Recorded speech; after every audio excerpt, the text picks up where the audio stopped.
Well, hello. This is Songwriting Journey with Old Wooley. Today we're going to look at songwriting inspiration, or titled Homage, Inspiration and Borrowing. I'm not actually talking about riffs.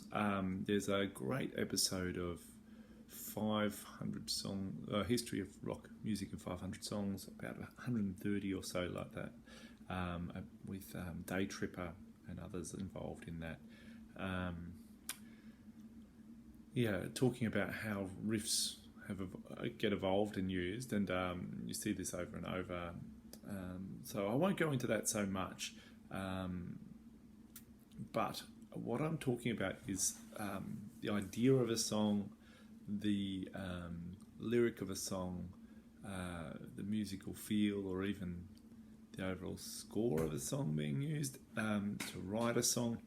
And what I think, why I think it's important is because of certain things like AI come on recently, even putting chord progression together, sounds and music together, or lyrics together that are borrowed from other sources or stolen from other sources, people say.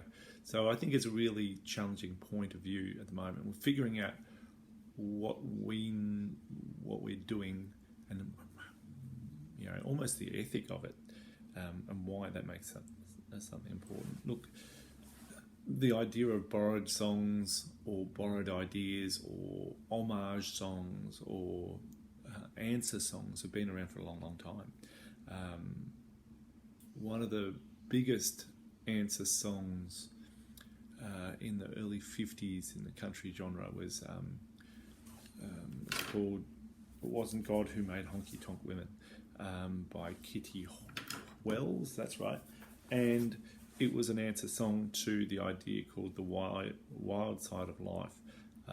Jimmy Harp and a bunch of other guys recorded that and then later didn't get a hit.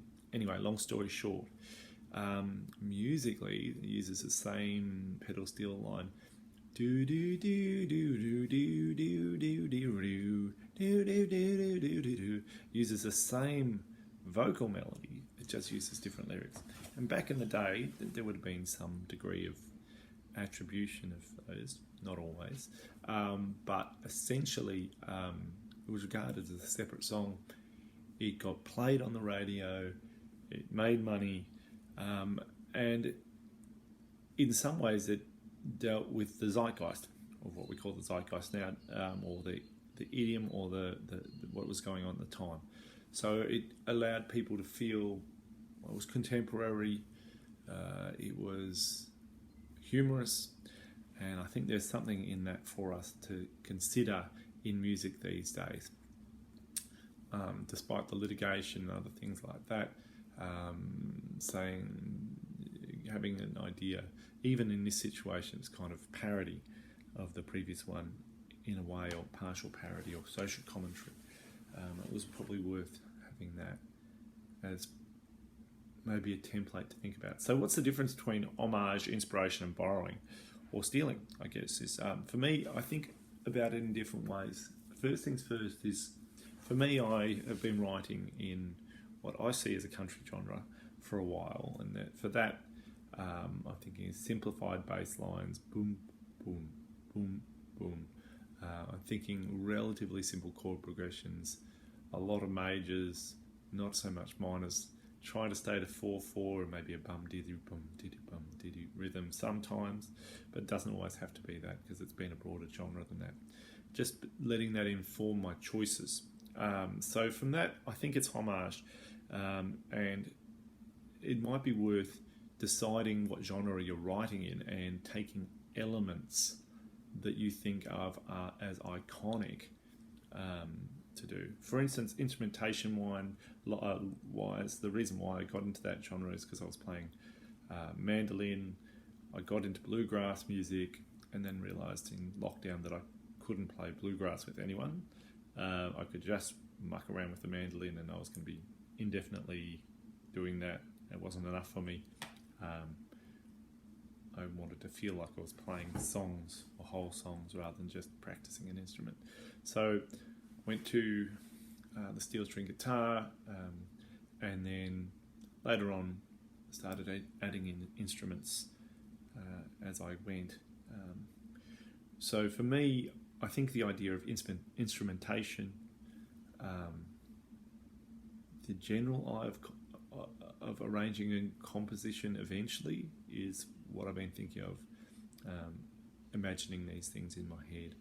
And therefore, in learning how to sing or sing in the style, using break points in my voice, the idea of yodeling, can't do it well enough now. I think that's where I'm going with my vibe. So I think that's homage. It might even be inspiration. I'll talk more about a direct inspiration for a song, and we'll maybe talk about an idea that I have used, conceptual, and then decide, is it not mine or not? All right, so I've got a pair of songs that are very much inspired by other songs. It's almost like listening to a song over and over again. I write an answer song to it, or that idea. It's not the same melody. It's basically the same three chords, probably a slightly different order. And concept is, I'll go through it just quickly. So first things first is the song "Little Old Wine Drinker Me," and the idea of that song, it's fairly well known. It was at one stage released by Dean Martin, originally written by Hank Mills and Dick Jennings apparently.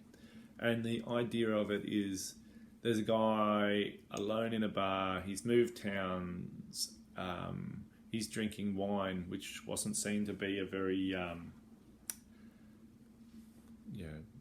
most people would drink beer or bourbon or something, but wine for the kind of down and outer.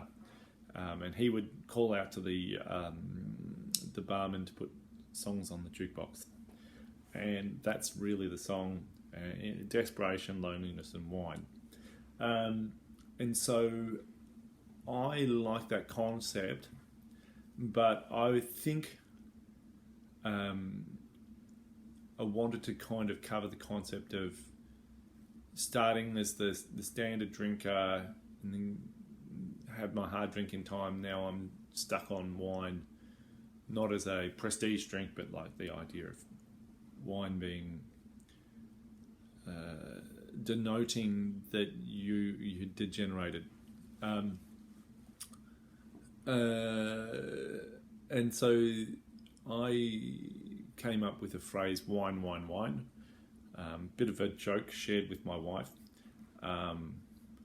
It was about wine enthusiasm, and but realistically, I wanted to kind of show, rather than the story of loss and a love lost, I wanted to show kind of the alcohol act, the degeneration just from alcohol. There's no cause except for being a shit individual. So that's kind of inspired. It's not directly linear. I guess I'll read my lyrics out. Anyone can go and have a look at, I'll say the words to the little one drink of me. It's actually, what's the first line? Oh, praying for rain in California, so the grapes will grow and they will bring more wine. I'm sitting in a honky in Chicago with a broken heart and a woman on my mind. I mean, that really sets that up. It really says it's quite frivolous and desperate. So I quite like that one. I do like the frivolous nature of it, and I think that's why it's such a good song for Dean Martin, because he was such a kind of comedic straight man. Okay, so once I was a fan of beer, I used to brew, but I broke my gear. It kind of says, I mean, it's really just being silly. It gets more expensive year by year. It's got this tourism to it. Now it's just so very dear. Just a simple rhyme there. I'll drink anything most any time. This is the real setup. Lately, I've been drinking wine, 2 glasses, and I'm feeling fine. 2 bottles and I'm in decline. So it says this person has no limits. I've been drinking wine at times. It's Riesling from the Rhine, but no matter which grapevine, I've become my own punchline. So it's yet again it's saying I'm having fun with the idea, but in a desperate way. I drank bourbon with cowboys. Now whiskey doesn't bring joy, my joy. Guess I'm not the real McCoy.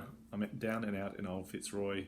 Just a rhyme there, and an homage to another song. And then we're talking about true desperation. There's no resolution in this song. This person remains desperate and wrong. I had a plan, I now forget, and each night I now regret. No good for my liver or my silhouette. I drink too few and it makes me sweat. It's just there's a little bit of another song idea in there. It's kind of addiction.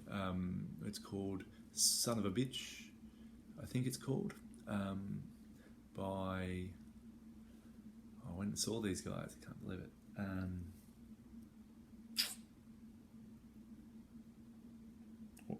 Called S.O.B. by Nathaniel Rateliff, called S.O.B., not Son of a Bitch. But anyway, that idea of desperate withdrawal as well, just the inference of that as well. So my idea of putting those concepts together gave me something, this dumb, fun, lilting concept, and it's remarkably accessible. People have a good laugh and they see it because they start with the whole beers. Money, so expensive, and losing control, drinking too much, putting on a waistline, all those sorts of things are quite, it's a lived experience. So that's why that's there. Next song is a song called "She Taught Me to Yodel" by I didn't write this down.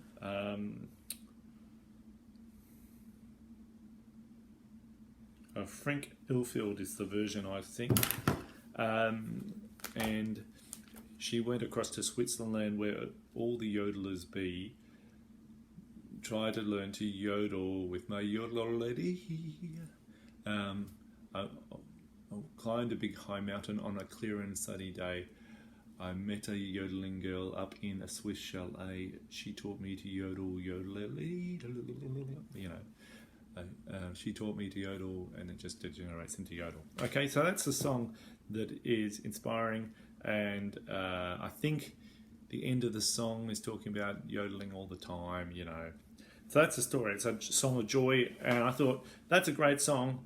It's set in a little chalet, and I think there's a bit of the folk romanticism at the time of where does the yodel come from? Was it's Swiss or something like that, and therefore Eurocentric, and kind of it was coming around the time that America was starting to have a lot of freedom after war, and people looking forward to travel and stuff like that, and the idea.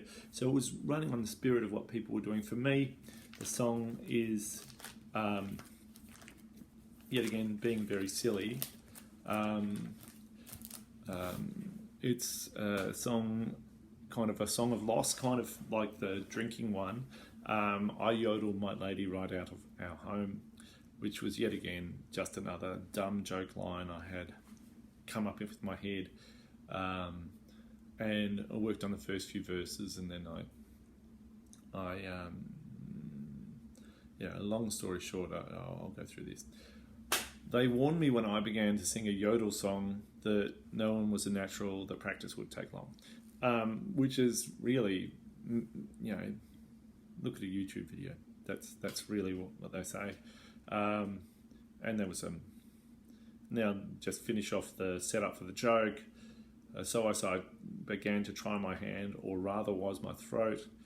But as soon as I yodeled, that was all she wrote. It's like, okay, it's cliche, but it sets it up, and it's not obvious what it is, and it's clear that it's a joke. And I think people are not looking for an in-depth story at this point, but my wife loved the finer things: a fire, good wine, and food. That's just scene setting. There's no emotional integrity in there, but people like those things. And I knew a melody would lighten up her mood, so maybe she's a bit down. It sets that. So to entertain her, my guitar I did play. I may not have been ready before she left our home that day. So it doesn't say I'm yodeling. In fact, it definitely doesn't say I'm yodeling in that line.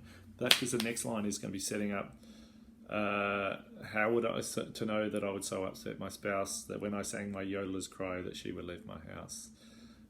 And then my little old lady here, my little old lady who. So I think it takes that kind of silliness and joyousness from the other song. It has a spin on it. It's inspirational. It's still got yodel lyrics in it, so it's really just in some ways just to be a vehicle for trying to have something a bit yodely, and so certainly not nearly as polished as the yodels, but the kind of thing you can ad-lib later when you get better. So for me, it was kind of it's also a bit of song. In the end, the yodeler practices every day and gets good enough to yodel his wife back. So it's kind of a redemption arc. It's kind of a bit silly. It's somewhat joyous, and it takes you through an emotional turn, which I think the other one doesn't really. And I think that's one of the other things I wanted to do. I just want to make something a bit more, not exactly emotionally real, but that's what it is. So let's go to the next part of this. There's one of the parts of this is I had the first two verses and I didn't have the chorus or pre-chorus. I just knew what I wanted conceptually, right? I had the first one where she left our home that day, and I wanted to get back to she is back at home and we're singing together or something like that. And I told a chat GPT thing to write some verses, and the verses it wrote way too many, but it gave me an arc for the story. I knew I wanted one more verse, and I wanted a concept for the last verse that was a bit more fleshed out, and it decided to write this 14-verse saga with only mild changes conceptually between each of them, about how it occurred. But and this is really interesting, the gist of it was it had decided that good hard practice was the reason or the way to get her back. And so the idea was, therefore, I didn't take any of the lines, but I took the concept for the bridge of the verse, that third verse. And so I didn't write that next. I wrote the last verse as the audition, and then the resolution, which is my lady's mouth gaped open and she seemed a bit unsure. Then she smiled a little bit and I yodeled some more. Now the greatest gift I have is singing with my wife. Forevermore yodeling will echo through my life. So that's a resolution. And now I just had to write the third verse, which was based around practice. And there were some ideas in the early of the many verse arc of desolation and loneliness. And I needed to pick up the pace in that. I needed to make sure pretty much each couplet told me a small part of the scene that was advancing. So my empty house echoed as I yodeled out the words, which each note rang a sob. I needed her return. So halfway through the verse, we're saying our goal is to work. I'm desolate and broken. And the next four is, so I practiced every day into the long, long night. And the last one is set up to go to the next verse, which is the audition back to the wife. When I walked up to her door, I hope to sing it right. So the real question then is this borrowing? It's borrowing the concept, and it's borrowing the concept of narrative. And I think one of the things here is I was stuck for something I probably would have reached because it's such a simple concept, but it's that point of clarity that gave me. I think it's definitely borrowing. The words weren't put in, but the concept was. So it's very abstract. And from the idea of thinking of an answer song or something like that, having the concept being essentially direct from the previous song, I don't feel conflicted about that usage of the AI to help inspire my thought process. It would be essentially the same as listening to 4 or 5 songs in a genre and getting the best idea out of that, which you can definitely do too.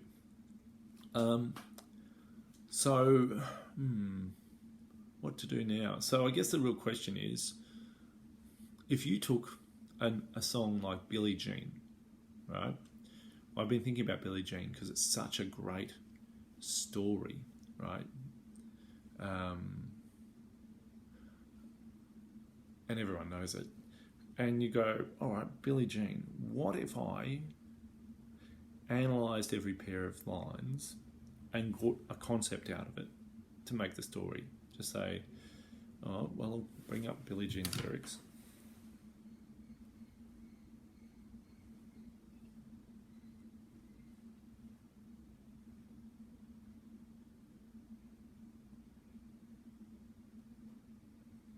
Oh, there we go.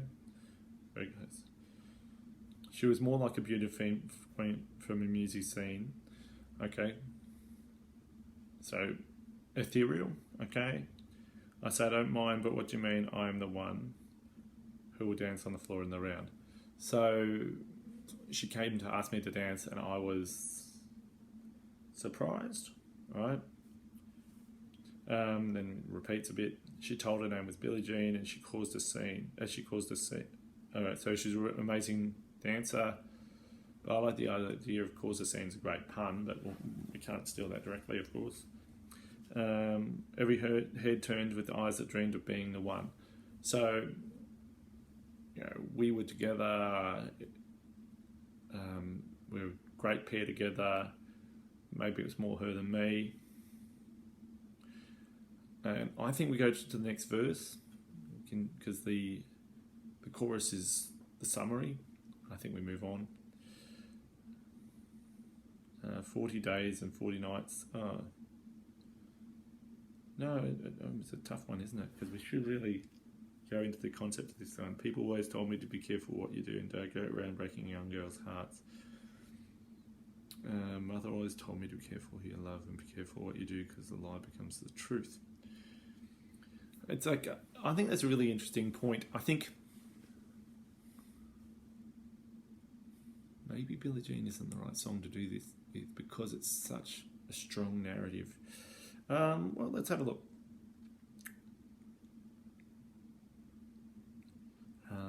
I loved her and left her is clearly that, and maybe I was wrong.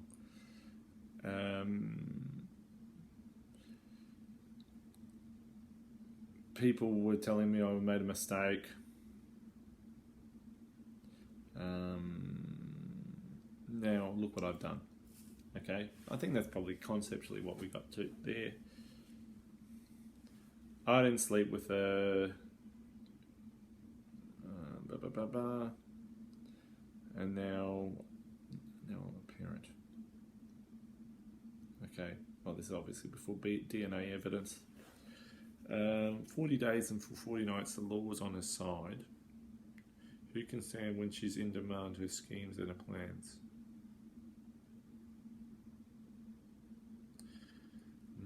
Not really great for these days and ages, is it?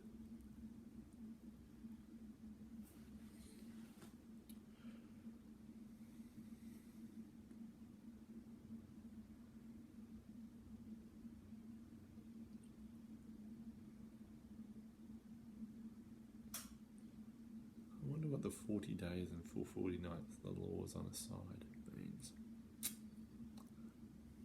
It must have something to do with paternity back in the day, hey?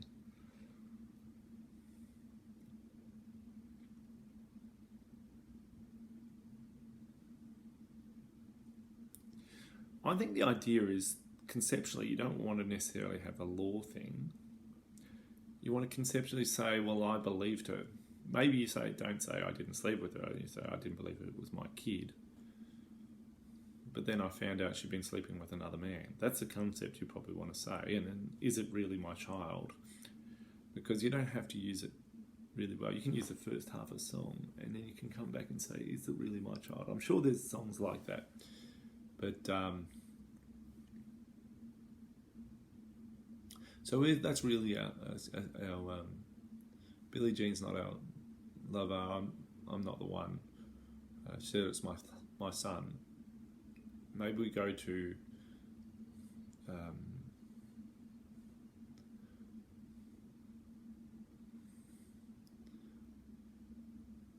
I thought, you treated me unkind. I broke up with you. Everyone said I was a fool. Then you said you had a baby and it was mine and we could be together, but it's not mine. And how am I ever to know if this child is mine? I think that's a better concept. I don't want to find out. Am I in the right relationship? If you write all those things down, you can string that into a narrative.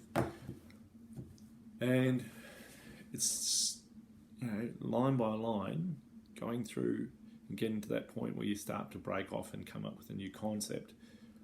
It feels like stealing, but it's inspired. It's inspired. It's been homage, and it's just don't put that bass line in. All right. All right. Like and subscribe. Have some fun, enjoying your kind of music that you already listen to, and make something that's a bit like that. That's what I reckon you should do this week. All right. See you later.